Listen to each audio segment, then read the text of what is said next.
From conglomerates like ITC and Britannia to startups like Wholesome Foods and Soulful, brands have their eyes on one crop, millets. This new obsession has been sparked since the UN declared 2023 as the International Year of Millets. Why?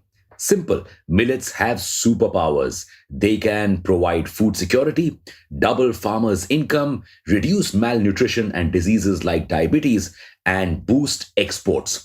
So today we will look at how can millets solve these problems, why have we ignored them for so long, and challenges that lie ahead for millets. Let's begin. Welcome back to Revolution Read On, a daily podcast where we break down one story from the world of business and finance.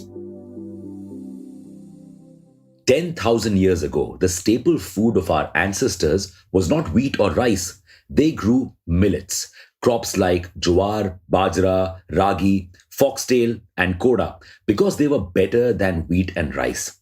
They still are. How? Reason 1. Millets are like the Bear Grylls of the food world. They can survive harsh conditions like hot and dry weather.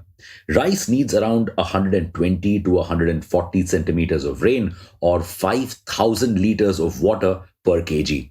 Millets only need 20 centimeters of rain or 250 to 300 liters of water per kg. The whole world is going to get hotter and drier because of climate change. Focusing on millets will ensure that we still have food when the world is burning up. Reason 2. Millets can increase our exports.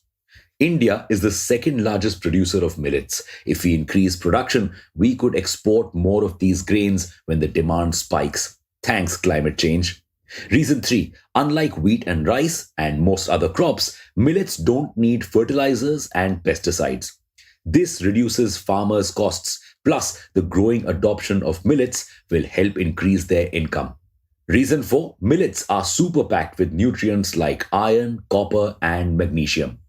This is a boon for India, which is one of the most micronutrient deficient countries in the world. Malnutrition cost us 60 million rupees per day from 2006 to 2018. Some studies state that white rice and flour can increase chances of diabetes, obesity, and heart diseases. Millets, on the other hand, have a low glycemic content. It doesn't spike your blood sugar content. So they could help us avoid these diseases and lose the title of the diabetes capital of the world. Whoa, sounds like the solution to India's many problems. Why did we reduce millet production then? A major flaw with millets: low yields. Millets have a yield of 1,111 kgs per hectare. Meanwhile, rice has a yield of 2,600 kgs per hectare and wheat has a yield of 3,500 kgs per hectare. This is why India began focusing on the cultivation of wheat and rice in the 1960s. This focus was termed the Green Revolution and it completely sidelined millets. Land under millet production fell from 37 million hectares to 14 million hectares. Millet's contribution to cultivated grains fell from 40 to 20%.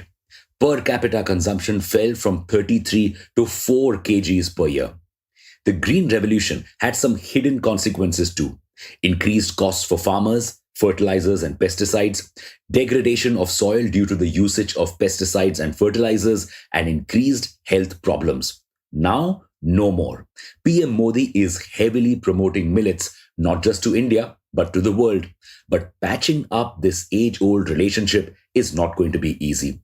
There are two things we need to take care of. First, demand generation and low yields. Let's see how.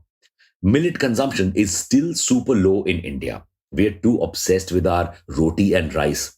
We need to pump up demand to incentivize farmers to produce millets. India's newfound obsession with health is helping us achieve this. Brands are introducing more millet snacks now.